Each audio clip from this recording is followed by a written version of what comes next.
It was the summer of 1997. I was 20 years old. I was sitting in the back seat of a car with the windows rolled down. I was headed to the west side of Toledo, Ohio. And the driver in the car said, "Man, I gotta use the bathroom." I said, "Sure, man, no problem, no big deal." Pulls into an alleyway, jumps out the car, disappears in between two houses.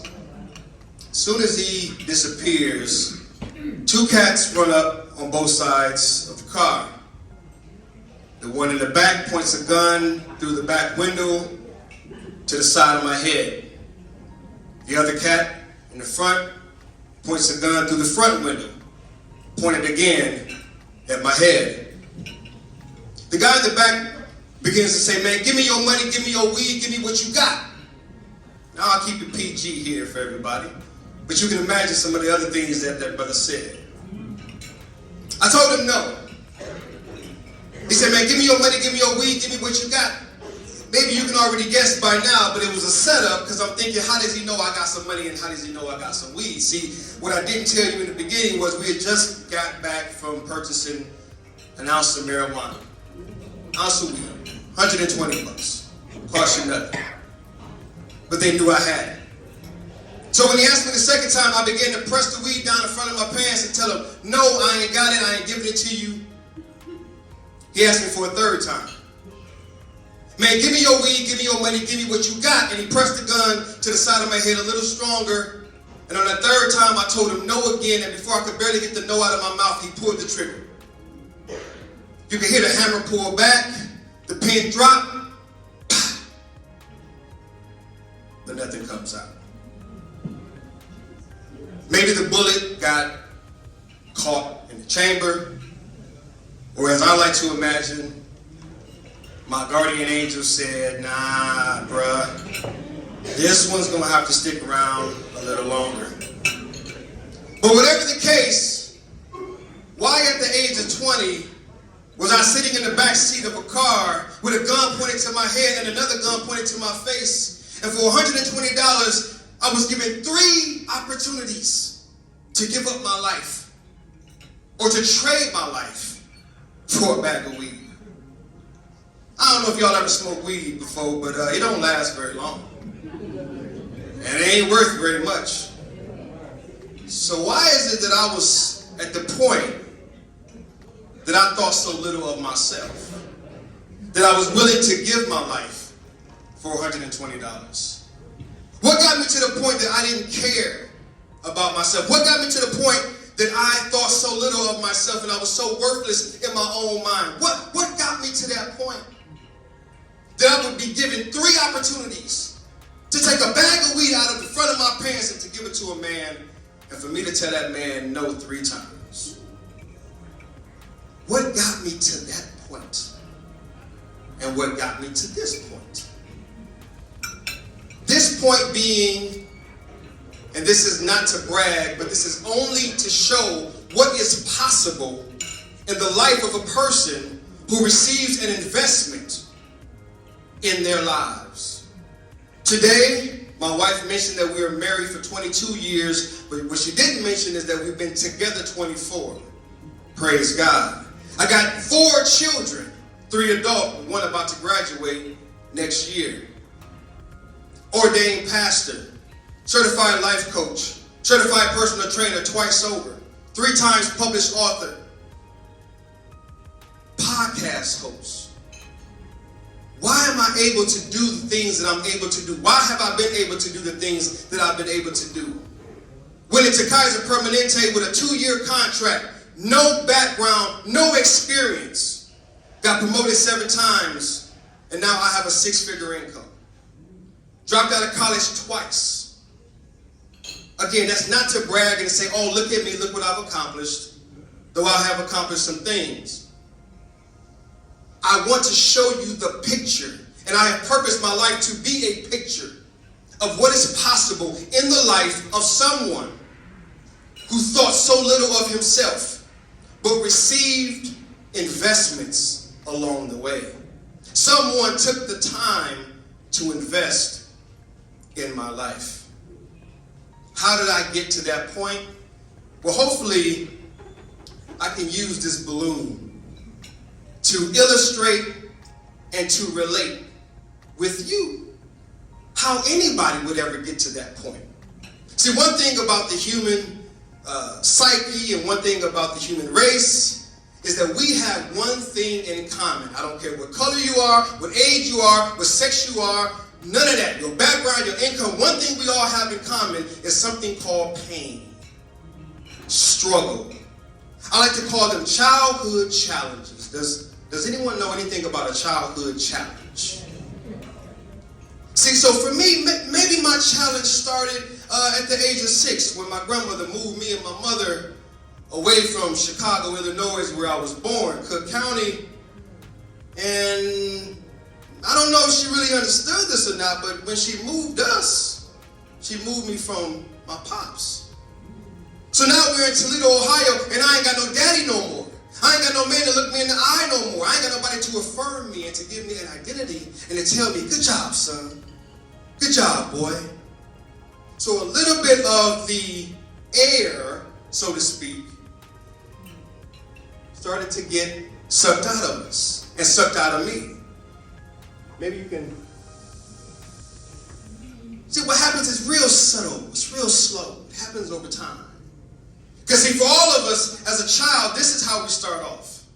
Start off with full of life, full of zeal, right? You can remember bouncing off the couch, putting everything in your mouth. Your mama had to tell you, no, don't eat that. No, don't put that in your mouth.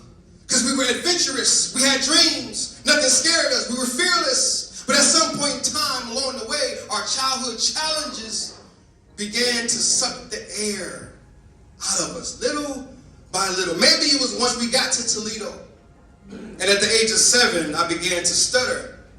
And the boys in the hood, they found that a great opportunity to begin to tease me and pick at me.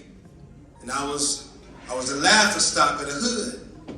Maybe it was at the age of 8 when I picked up a gang of weight and I became the fat boy. And now they're picking at me on that. And they're making fun of me on that. And now I'm starting to be the neighborhood rag doll. Everybody's toy.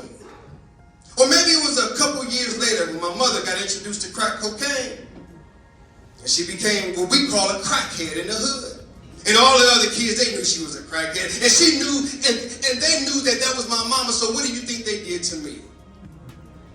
Your mama did this last night, man. I saw your mama on the corner. She was doing X, Y, and Z, dog. How do you think that made me feel? A little more of that air starting to get sucked out. Again, no pops in my life, nobody to affirm me. See, in those formative years, what are we doing? We're looking for identity. We're looking for independence. Without guidance, we'll get it from all the wrong places. Maybe it was a little time later when my uncle thought that it was a good idea at the age of 11 for me to have sex with a grown woman.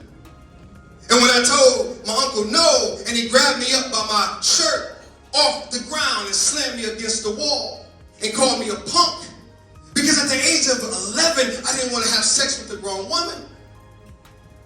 What were they doing to me? What was happening to me? The same thing that's happening to this balloon. And the same thing that has happened to so many of us.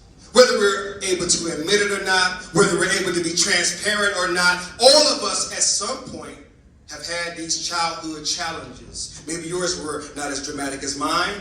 Maybe it didn't look like mine, but you got your own. We call them skeletons, we call them issues, we call them problems.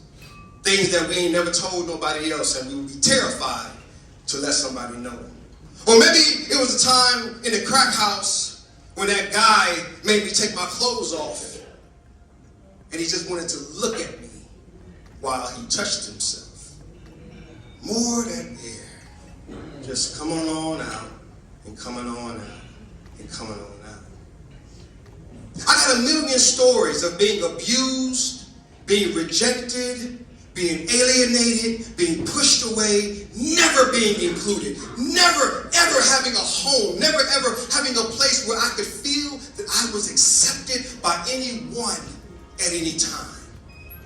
So by the time I'm 16 and I go into high school, and I'm introduced to weed and opium and the streets. Now I can sell dope and I can run the streets and I can act a fool because ain't nobody loving me anyway. Ain't nobody looking out for me anyway. All of the air starts to go out. At the age of 18, when I graduated by the skin of my teeth, went to community college, 2 weeks in, my grandmother who did raise me, she got a letter in the mail, said, "You ain't been to class. What's up? What's good?" I said, "Well, yeah, I go to class, but I just sit in the back. I just smoke my weed before I go in, and I just sit in the back." She said, "Well, you got two choices, man. You can either stay here and get your butt straight, or you can get out." I said, "Well, I'll get out, Mama." 7 days later, I'm homeless for the next 2 years. I'm in the streets, house hopping, on the floor of dope houses, back street alleys, wherever I could stay, his house, her house. It didn't matter, because by this time, I was already worthless. I was already something that no one cared about. No one invited to anything. No one accepted anyway. I'm just trying to paint a picture of what can happen in the hood, what can happen to the people that we're giving these scholarships to. I'm just trying to share with you my life and paint a picture of what many of our young people are faced with every day of their lives. And some of you sitting here today, you've gone through it as well. Whether we're able to say it or not, whether we're able to articulate it or not, whether we're brave enough to grab a microphone and say, "This is what happened to me," doesn't matter. It's in your heart now. It's starting to come to mind. You know what they did to you. You know what they said to you. You can relate to this. So by the time I'm 20 and I'm sitting in the backseat of that car, I'm thinking to myself, don't nobody care about me. Ain't nobody gonna miss me. Blow my head off. For what? Because when I think about that story, and I don't know if it came across for you, but when I think about that story, it wasn't so much that young brother was willing to shoot me in the head for a bag of weed. I mean, that's pretty crazy in and of itself. Would you agree? But how much more crazy is it that I was willing to allow him to? That's what mattered. I don't want to focus so much on he was willing to kill me. I want to focus more on the fact that I was willing to die. So what I've just shared with you is a part of why I believe I got to that point. So what got me to this point? What was the catalyst? What was the change? What happened in my life that would take a man from willing to die in the backseat of a car in an alleyway to becoming the man that I am today? And being able to be, it takes capacity to be married for 22 years and to be happily married. We ain't just shacking up. We ain't just two people in the same house. We actually like each other. You see, we actually wake up smiling at each other. That kind of matters, don't it? I got 4 kids. It ain't just 4 strangers in the house, cohabitating right in the house. They actually wake up and they actually love their father. At least I think they do. Right? And I love them. 3 boys, 1 girl. Oh, my hearts, man. So amazing what God is doing in their lives. But again, that takes capacity. What I'm trying to express is you don't just do what I've been able to do just because. It takes capacity. And capacity requires the reason we are here tonight. Contribution. Capacity requires contribution. The reason I am where I am today, and I'm going to share them with you now, is because of 3 investments, 3 contributions that completely changed my life. Now, as I'm in the streets at the age of 20 and 21, and I'm running the streets and doing my thing, there came a point where I was working at a 5-star restaurant. I don't know if you know anything about a 5-star restaurant in an affluent neighborhood, but people with my color skin usually ain't very plentiful in that neighborhood. And neither was I. I just knew somebody who knew somebody, and they hooked me up with like a dishwashing job in the back. Nevertheless, I'm at a 5-star restaurant, and me with my hood mentality, I said, you know what, I'm gonna rob this spot. Yeah. I mean, because again, I I ain't worth nothing. Ain't nobody gonna miss me. Why not? I'm wilding out. I'm losing it. I'm at the edge. Who cares? So I'm the closer. Made my grand plan. I close, hook up the door, everybody leave, we lock up, hit the lights, everyone gone, come back in about an hour. I run in, I hit the cash drawer, I take about $2,000, $3,000 in cash. And then the rest are checks and other little papers and whatnot. But when I run out the back door, the alarm goes off. And when the alarm goes off, that triggers the cameras. And I'm dropping DNA everywhere because I got the checks in my hand and the envelopes, I'm leaving all in the alleyway. 2 weeks later, the cops pulled me over. Down in the Toledo jail, they get me on a Friday. I don't know, you ain't got to raise your hand, but I don't know if many of you have ever been to jail. But that Friday, that kind of means you ain't going to see the judge until Monday. If you know anything about the jail system. So here I am, Friday, here we go. Saturday, here we go. Sunday, oh boy. Now I write about this in my book. I call it S-O-N Day, Sun Day. Because it was the day I met the Son of God. See, what happened was I'm sitting in the jail cell, the bailiff comes down the hall, the bailiff says, yo, anybody want to get out of this jail cell? I'm like, yeah, man, bet, let's do it. Now, I don't know nothing about no Jesus, I don't know nothing about no God. I do know I'm tired of sitting up here with these funky brothers and tired of being up in this jail cell. So I'm like, yo, man, I'll go. All I wanted to do was get out the cell. All I wanted to do was get out of my 6x9. Go down the hall. All I can remember to this day was 4 women. They were dressed in all white, and they were from the local church. And they were telling me a story about Jesus. Jesus loves you. Jesus died for you. He gave his life for you. And then they said the word that turned everything around.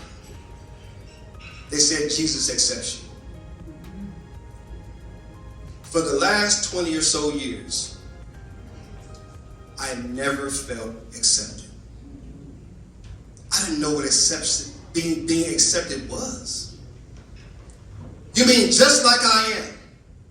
I don't got to get thinner. I don't have to quit stuttering. My mama ain't got to clean up her life. My daddy ain't got to come back into my life. I don't have to prove myself as a man. You mean Jesus would take me just as I am? They said, yes, he will. I said, sign me up. I'll take that. Because I had no other choice. You ever been at the fork in the road? See, my wife was my girlfriend then. She was pregnant with my first son.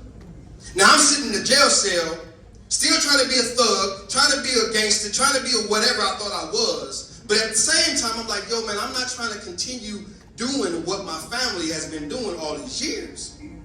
I'm not trying to not be a father in my son's life. Because I don't know if you know this or not, but in Ohio, what I stole carried 15 years. So that's what I was going to see the judge for come Monday morning. You got 15 years, son. What you gonna do?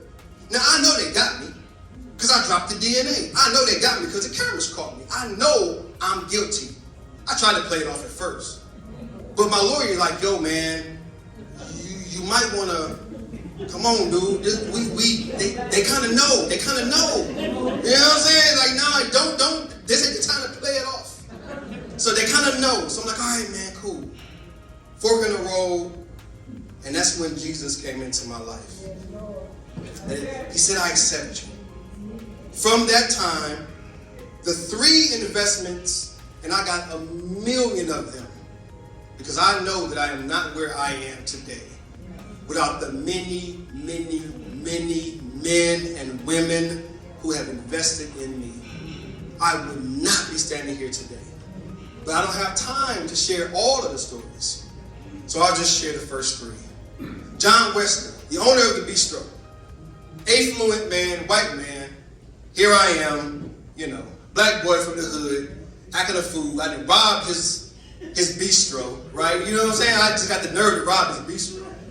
And so, miraculously, That's why I know there's a God. Miraculously, he says, yo, if Travail pays back the money, I will drop all charges and expunge his record. I ain't talked to John since I robbed him. I ain't said nothing to John since I robbed him. But he said, if you just pay me back, I'll forget you ever did me like that. John Wesley did not have to make that deal. John Wesley could have said, man, throw the book at this, you fill in the blank. He could have, because he was in that position. But rather he said, no, man, just pay me back the money. I'll forget about it. So I got out, got a job, paid back the money.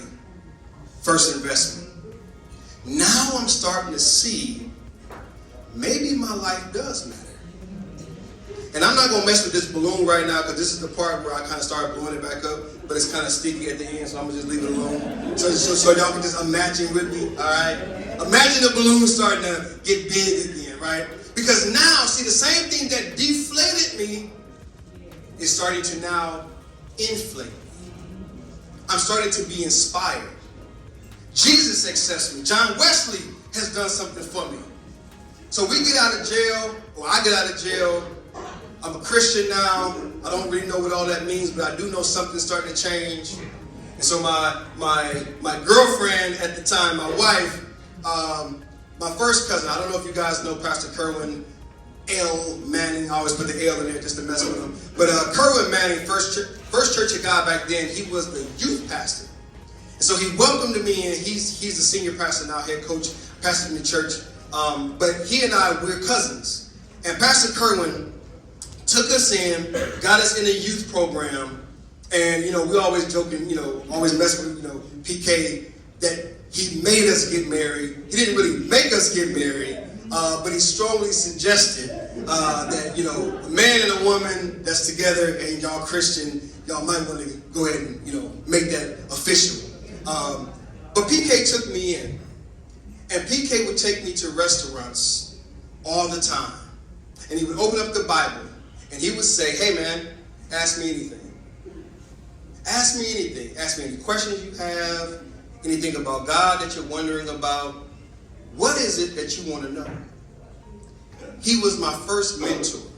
The first one that began to show me how to read the Word of God, understand the Word of God, understand God as a whole, and began to walk in this thing called righteousness. And how to love my wife and wash her with the Word, and how to love my children and be there for them. And he was a model both in his presence and his practice. So PK was that second investment. He began to show me, man, I care about you. This church cares about you. You have a community. People care about you. See, I want you, as you're sitting here, to begin to imagine what your investment might inspire. What change, what difference might your investment make in someone else's life? Someone might say, oh, well, I don't have that much to give. It's not about you giving a large, in your mind, amount, but it's about you contributing based upon what you are. God has created us all to be a contribution to the next life. The way I like to put it, life inspires life. PK wasn't giving me anything monetary. He wasn't doing anything for me on a monetary level. He was giving me his time. He was giving me his attention. He was pouring into me. And that made a difference in my life. The third investment. Sometime later, Pastor Kerwin got a senior position here in Pasadena. And we remember fasting and praying and thinking about coming out here with him to join him. So we fasted, we prayed, and we made the decision to come out here to join him. And when we did, it wasn't about a year or so later that Pastor Eric Brown, he's gone on with the Lord. But Pastor Eric Brown, he asked me, he said, Travail, I want you to teach about a 15-minute message on the life of Jesus. Now at that time, I had never preached, I had never taught, I had never instructed, I had never shared, I had never done anything. But he said, I just want you to come and speak to these men. We had like a group of men, and we were meeting down in the fellowship hall at the church. So I got my Bible together, 15-minute message, Mark 1:35, my favorite passage in all the Bible, and I shared the best that I could share out of that Bible, out of that passage. I was done. They clapped. They cheered. All right, great. So I'm going back to my bag, and I'm putting up my computer, I'm putting things up, and Pastor Eric Brown walks up to me. He looks me in the eye, and he says, Travell, you are a teacher. 5 words that would forever change my life. That was around 2001-ish, 2002-ish. 20 years later, I've been preaching, I've been teaching, I've been podcasting, I've been mentoring. I mentor young men all around this world. I've written those 3 books. That's communication, that's teaching, that's sharing, that's speaking. I mentor my young boys on Sunday mornings. I'm preaching at church. I do live podcasts and live shows on the internet. My whole life, from 20 years, I've been teaching and sharing, and on my job. Remember that 2-year contract that turned into a 6-figure income? I'm known on my job as the communication lead. It's not a communication leg of Kaiser. It has nothing to do with communication. So just as a side note, whatever God gives you, it will carve out a space for you to excel. If you trust it, I'm on a team that has nothing to do with communications. But when a communication needs to go out, they come to me. Promoted 7 times because of God's gift in me. A gift that I would not have known unless Eric took the time to look me in the eye and say, Travell, this is what you are. And in my own personal life and in my ministry and in my business and in everything that I touch, it is always my goal, my aim, my heart's desire to look a person in the eye and tell them what they are. So in this moment, as best as I can, I'm just going to glance through the room and connect with as many eyes as I possibly can. You are and have been created not only to make a contribution, but to be a contribution to the betterment of our society. That you can take to the bank. Let us create man in our likeness and in our image. Last time I checked, all God does is provide. Let us create man in our likeness and our image, our very nature. We are and you are an extension of God. You are an extension. Behind this board, there's an extension cord that connects to a power source. There's a power that is flowing. And when that cord is connected, that same power that's hidden behind that wall gets released into anything that is connected to. You are, whether you acknowledge it or not, are connected to God.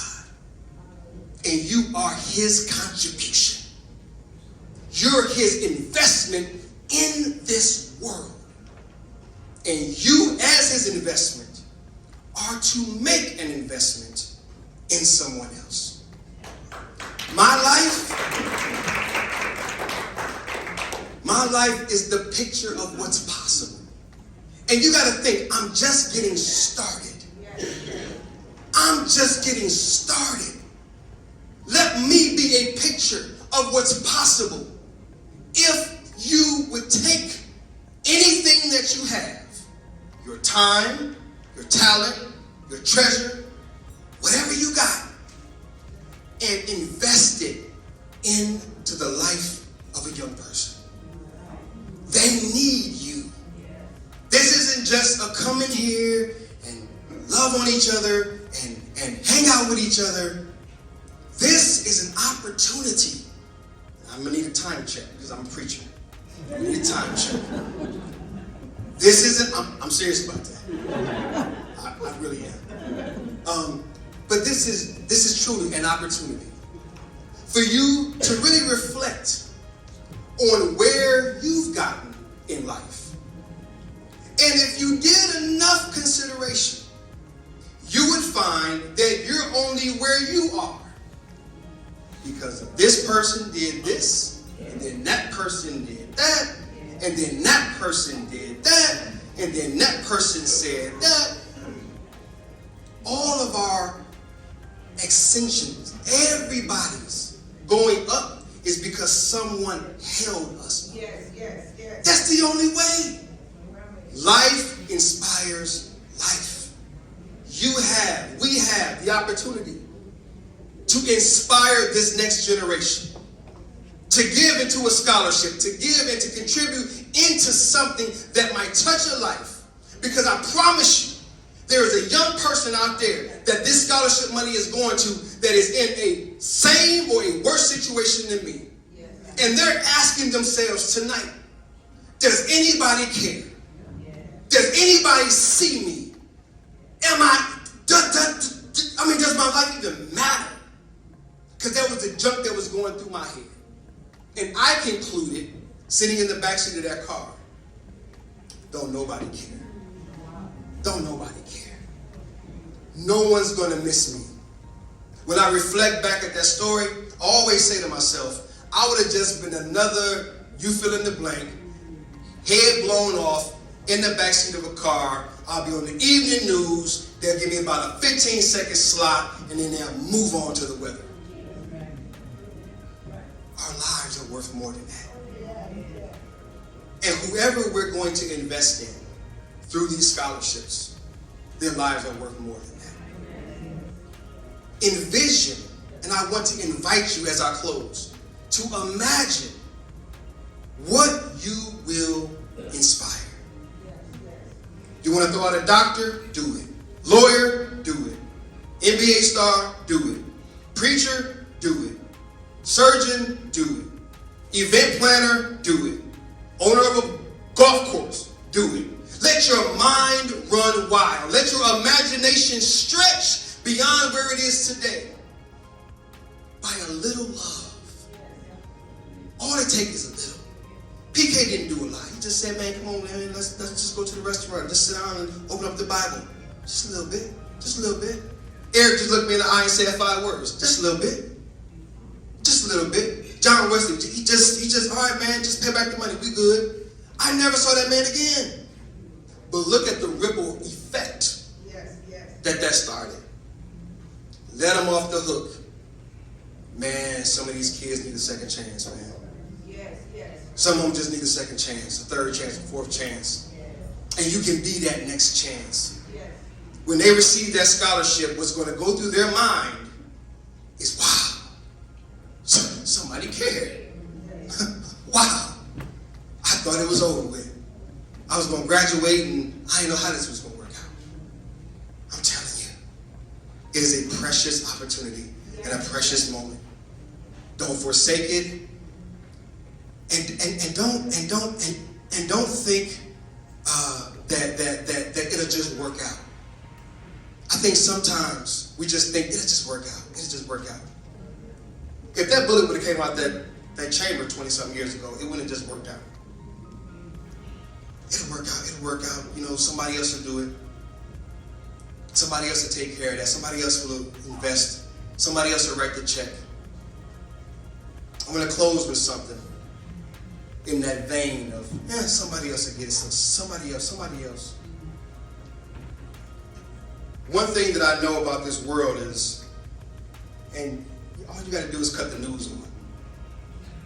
One of the reasons I avoid the news is because it overwhelms me sometimes. I don't even like cutting it on. I don't know how my baby cuts it on every morning. I mean, she got a strong stomach, man. She tough. She Teflon for it. Because I look at the world sometimes and I'm like, yo, man, what I'm gonna do? because I look at little old me and how am I going to affect change. Well, I want to share something with you as I close. This will be the last thing that I share. I was sitting with my mentor, and he shared this with me towards the close of a conversation that we were having. And as soon as he shared it, I said, man, I gotta share that on December 11th. I gotta share that with the people, man. It says, do not be taunted by the enormity of the world's grief. I'll say that one more time. Do not be daunted or overwhelmed by the enormity of the world's grief, but rather do justly now. Love mercy now. Walk humbly now. You are not obligated. And I'll say that one more time. You are not obligated to complete the work, but rather, and neither are you free to abandon it. Ladies and gentlemen, it is not our job to be Jesus. It's not our job to fix everything. I want you to lift that weight off your shoulders. It ain't your job to fix everything, and it ain't your job to fix everybody. The stories I got about my family, I will be here till next month. I can't fix them all. Come on, somebody in the back can testify, right? You can't fix them all. You can't family a trip, man. Family a trip. Can't fix them all, man. We can barely fix ourselves. But we should not use that as a reason to not do something. That should not be the excuse. And that should not be the get out of jail free card. No, we cannot take on everything, but we can take on something. Pastor Eric had 2 amazing children who are doing amazing things. All I know is Pastor Eric said 5 words to me, and I can't remember much else that we did together. It just takes a little bit. His 5 words echoed for the next 20 plus years. And because of what that man was brave enough to do, by looking me in the eye and telling me what I was, I'm standing here today. Amen. What will someone one day say? Because you were brave enough to do just a little for them tonight. Thank you, guys.